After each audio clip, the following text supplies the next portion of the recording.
যেটা হয়েছে নির্বাচন হওয়ার পরে বা জয়ী হওয়ার পরে আজকে বোধহয় 10 দিন বা 11 দিন। তো সেক্ষেত্রে আমাদের যে প্রথম সভা হয়েছিল সেখানে গিয়েছিলাম।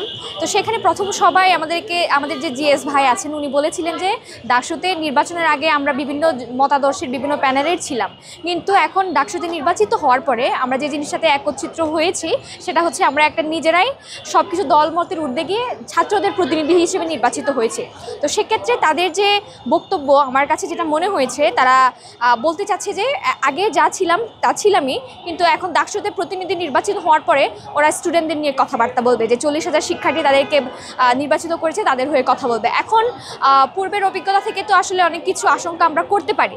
তো সেক্ষেত্রে যেহেতু এখনও কার্যক্রম সেভাবে শুরু হয়নি, অফিসিয়ালি বা এরকম কোনো ধরনের কার্যক্রম শুরু হয়নি, তো সেক্ষেত্রে ওদের স্বপ্ন পূরণে পাশে থাকতে পেরে আমরা গর্বিত। পূর্বের ঘটনা থেকে মানুষ স্বাভাবিকভাবে আশঙ্কা করতেই পারে। তো আশঙ্কা করাটাই স্বাভাবিক, কারণ আপনি যখন ক্ষমতায় থাকবেন আপনাকে তো প্রশ্নবিদ্ধ হতে হবে।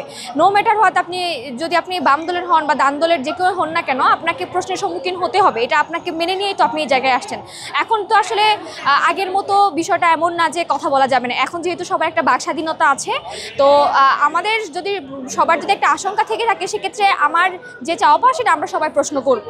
তারা যদি একচ্ছত্র কোনো ধরনের আধিপত্য বিস্তার করতে চায়, তো সেক্ষেত্রে আমাদের কথা বলার রাইটস যেহেতু আছে, আমরা সবাই মিলে পুশ করব, কথাবার্তা বলবো। যেহেতু আমি এখনও বিশ্বাস করি, যেহেতু আমরা একটা ছাত্র সংসদ নির্বাচিত হয়েছি, তারা যেহেতু আমাকে বলেছে বা আমাকে বলতে প্রথম সবাই তারা এই জিনিসটা ডিক্লেয়ার করেছে, এখন কোনো দলমতের এজেন্ডা তারা বাস্তবায়ন করবে না, বরং তারা ছাত্রদের বা শিক্ষার্থীদের যে চাওয়া পাওয়া সেটা নিয়ে, অধিকার নিয়ে কথা বলবে। তো সেক্ষেত্রে আমি তাদের উপর এখনও পর্যন্ত চাই যে পজিটিভ কিছু একটা হবে।